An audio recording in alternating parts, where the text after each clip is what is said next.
I call this meeting back to order at 2:18 p.m. Do I hear any motions at this time? Right? I move for the deliberations. Or wait, we have to suspend. Oh, yeah, I move to suspend roll call by unanimous consent. Are there any objections? That motion passes. Okay, we will now be moving into the deliberations period. Oh. I don't know what that means. Do I just say that? Ask if there are any amendments. Are there any amendment or adjustments to the current appointment selection criteria? Hearing none, we're gonna move into deliberations. Yay. So there's gonna be 3 minutes per open seat. We're going to start with the open budget appropriations chair seat, starting now. I mean, I think with the budget appropriations seat, one of the applicants' best experiences was serving on the rights board managers as the finance committee chair, just seeing how much of our activity and services fees does go to the rights.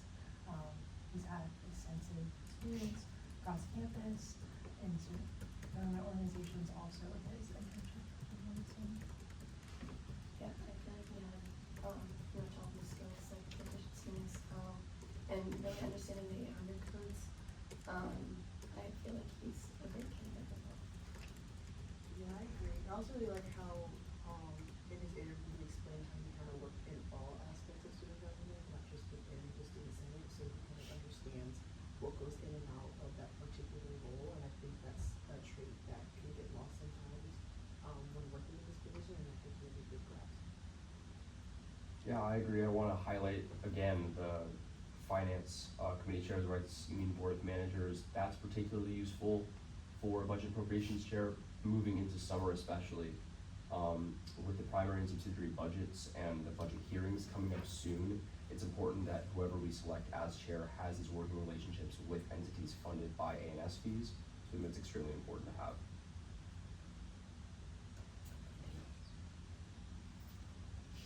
Awesome.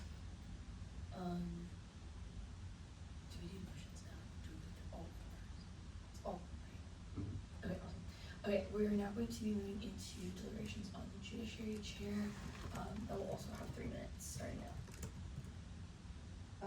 I love this candidate as well. I think it's clear that one of the biggest traits that she has that makes her qualify for this role is she was judiciary chair for the previous term for fall 2025, and she did a great job. I think she has a really great understanding of the codes, and I think a lot of the points that she wants to bring into like the office hours, working with the committee chairs to standardize codes, as well as the workshops for new senators were very helpful. And I think if she could bring that back into the role for this upcoming term, that would be beneficial for the Senate. Yeah, I agree. I really like the legislative workshops, not just for the drafting legislation, but for the Roberts rules and rules and procedures. I think having more legislative workshops and the more having better outreach between the Judiciary Committee and the General Chamber is a great idea. I think when I also reflect on her presentation for the chair position last time, majority of the ideas that she presented, she got done very quickly and really implemented them, and I feel like we're really emphasizing the importance of action and avoiding complacency, and I think she's the epitome of that, so.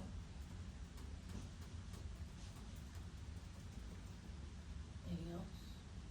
Yeah, as someone who served as Judiciary Committee Chair previously, coming back for the second term, while unorthodox, I think is actually really useful. The second time I came around to doing it, I reflected on the things that I did poorly in my first term as chair, and it actually was a really good experience, learning how to kind of step up my game in a position that I'd already held before, and I think that she will do the same. I know she knows the 5 criteria well and has reviewed over several hundred pieces of legislation, so I think that she's a phenomenal choice for the chair position. Awesome. Okay, we'll now be moving into the information and communications chair position. It will also be 3 minutes of deliberation starting now. For Jonah, I like his idea about the form for senators to highlight pieces of legislation on the idea, or on the Instagram, and then also collaboration with the Rules and Ethics Committee for constituency calendar. I think in a community collaboration, that would be good. Yeah, I really like Jonah too, but I did want to touch on some of Selena's ideas as well. Her experience, especially working as an intern for the founder of Spanx, like really shocked me because that's like directly, working with Instagram engagement and doing communication with others, which I think is something that's integral to the role of INC chair. But more specifically, when it comes to her ideas, I know when I was coming in as a new senator, the new Senate orientation, didn't make too much sense to me. So for her to be able to understand that and be willing to revamp it and make it more simple and understanding, I really appreciated that. And just utilizing the Instagram more, I think, is a resource that we don't, that we kind of forget about as senators. So I like that she touched on that as well. I think something too that's really important about Selena's interview and what she discussed was her Canvas skills and just overall experience with social media. Being on the committee, like I would say the biggest thing is that she was always willing to help. Like always, she would do literally anything that I asked, and she was the first person to offer up her assistance. So that's super admirable to me. And then also like with the brand kit overall, the way she discussed it, she was super duper helpful in just cementing that and creating that from scratch. So yeah. Yeah, I think that brand kit, you can already see the improvements that can be made on the Instagram, and the fact that she's already taking the initiative and has started looking for merchandise for Senate. Yeah. So it has a ton of experience. Yeah, I think both of these applicants they're both very qualified for the roles. I do like bringing up the constituency calendar from Jonah. That was something that needs to be addressed on our end, especially Molly and I. But I do think that Selena was the more qualified candidate for the role, especially with some of the actions she's already taken on the committee so far. Anything else? Awesome. We'll be now moving into Rules and Ethics Committee Chair deliberations. It'll also be 3 minutes, starting now. I really liked how this candidate phrased her wording. She said instead of calling it the Rules and Ethics Committee, she called it the Accountability Committee, and then also said the keystone of the Senate. I thought that was a really cool way to frame it, and a really good way to kind of explain in a small amount of words the importance of the committee. So her ideas, my favorite was presenting halfway through like common mistakes with absences and constituencies. Because that's definitely something that I've done personally, and I'm sure a lot of senators in the Senate have done that as well. So I think that'd be something that she could bring into the role that'd be very beneficial.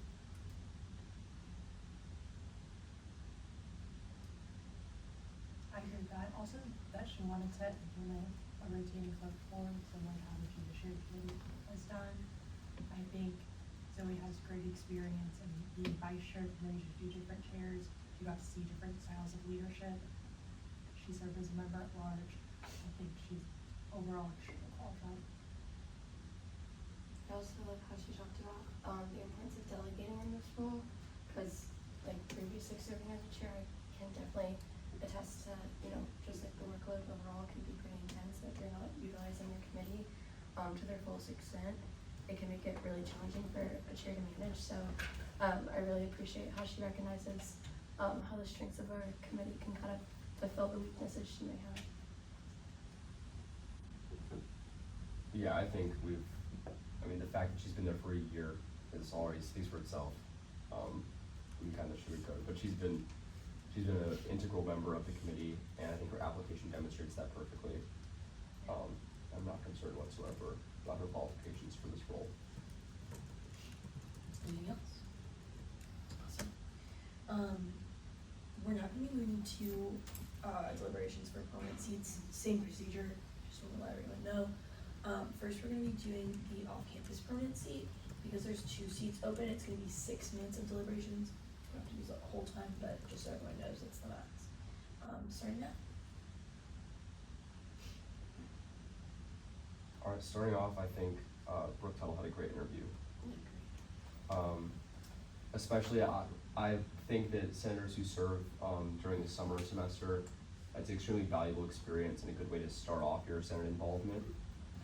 Also, I remember she brought up writing legislation within a single month in Senate. That's really rare and shows kind of dedication and willingness to work hard to see your goals accomplished. So I think that's a really big factor here for me. Yeah. When I was kind of looking over the candidates and the different ideas that they had, let's see. Oh wait, actually, hold on, I need to go again.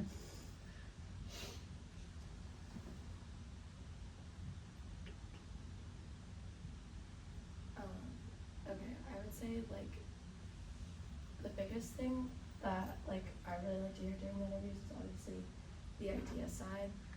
And something that was like kind of concerning for me is that people were bringing up ideas that I feel like they didn't really think through or super feasible.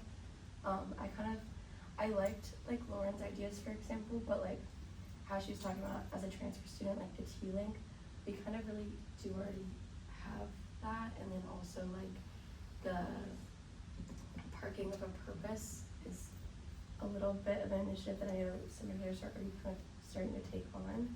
So I was just a little hesitant about that. And I would say the same thing with a couple of other candidates. I felt like some experience as well.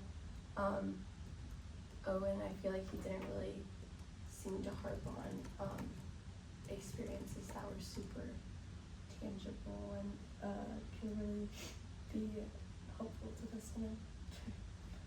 Yeah, I think that was one thing that stood out about Brooke, is that her ideas really were tangible. I mean, she had worked with the dance spaces. She seems like she thought them through and that they are similar initiatives to what the Senate can accomplish, and it seems like she has a strong understanding. One of my favorite ideas overall was Caroline Little's Pace Space. It's a fun name, and I really think it is important to have representation for special populations on campus. I actually really liked Diamond as well. I thought her interview was great.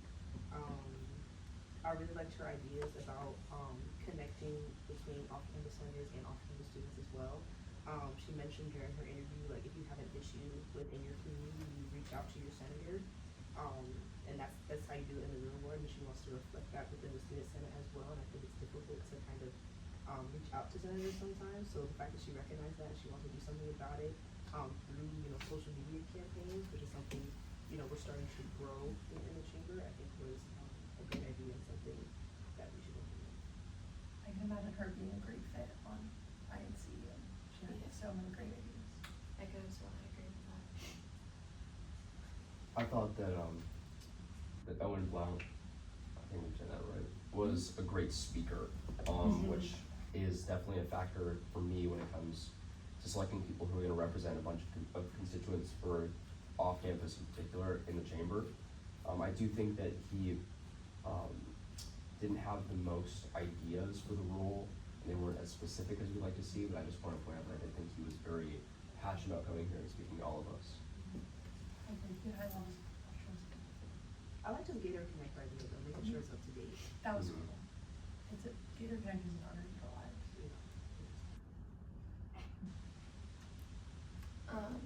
For Tatiana, I feel like she came in with a lot of passion, which is something I really appreciate. She seemed pretty passionate about her experiences living off campus. The one thing that I really didn't appreciate as much was like how many papers she had. I was kind of confused by that, and I couldn't tell if it was kind of like a black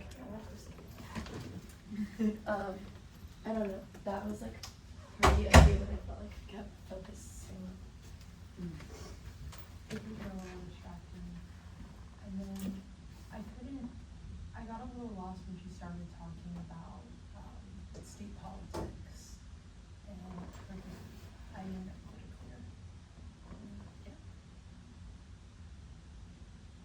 Yeah.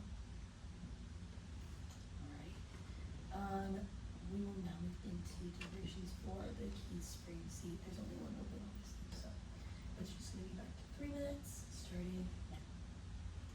I mean, my personal favorite is Gavin between the two of these. He has experience within student government, and although he focused a lot on his cabinet ideas and ways to improve cabinet, I think that's natural if that's the only part of student government he's really seen. He seems passionate about the role. Seems like he's really talking to people in the Key Springs area, with the canopy idea about people walking back and forth with their laundry and things like that was a common issue. So I think he'd be able to connect well with his constituents. I really like Gavin too. I will say with Ari though, it seemed like he connected really well with the needs of his constituents within the East Springs area. He brought up a lot of ideas that would specifically, I don't want to say only help East Springs, but target their needs. So he really does have, you know, he takes attention to and he takes pride into understanding like the people around him and what they need. So I thought that was a really admirable trait that he has.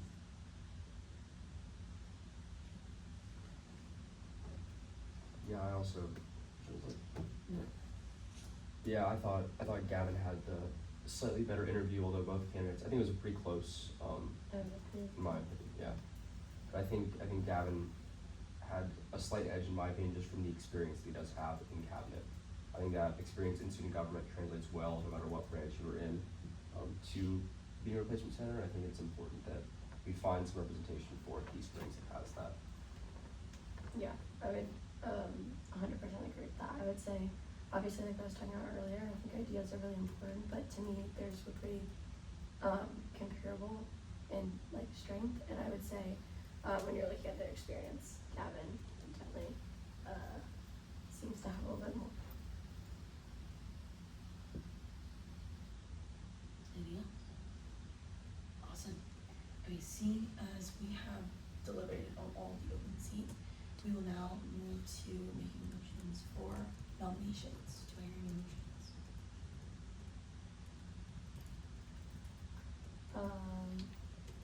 I move to nominate Phoenix Council for the open budget and appropriations chair seat by unanimous consent.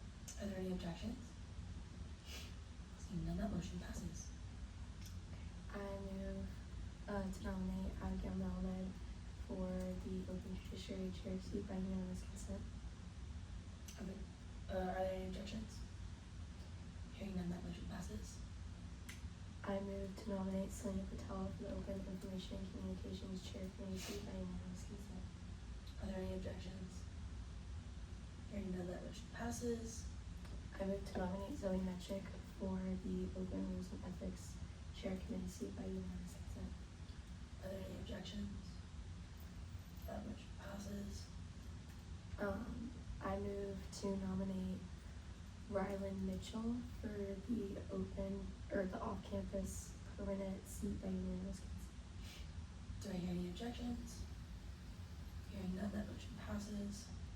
I move to nominate Brooke Tuttle for the open off-campus permanent seat by unanimous consent. Do I hear any objections? Hearing none, that motion passes.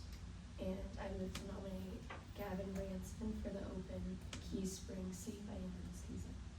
Do I hear any objections? Hearing none, that motion passes. Okay, seeing as we have done nominations for all the open seats, we can now actually, is that not now? Or, Motion's on the okay, we're gonna now move into motions on the agenda. I'm gonna say that let's start with, did everyone get the email that I forwarded with the executive nomination application materials? We're gonna do just a 5-minute maximum of just reviewing the application materials, and then we can move forward from there, but those 5 minutes are starting now.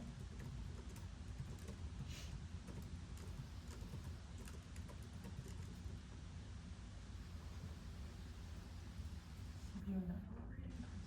Yeah, Okay. just reading over and making sure nothing's wrong.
hear any motions for the agenda?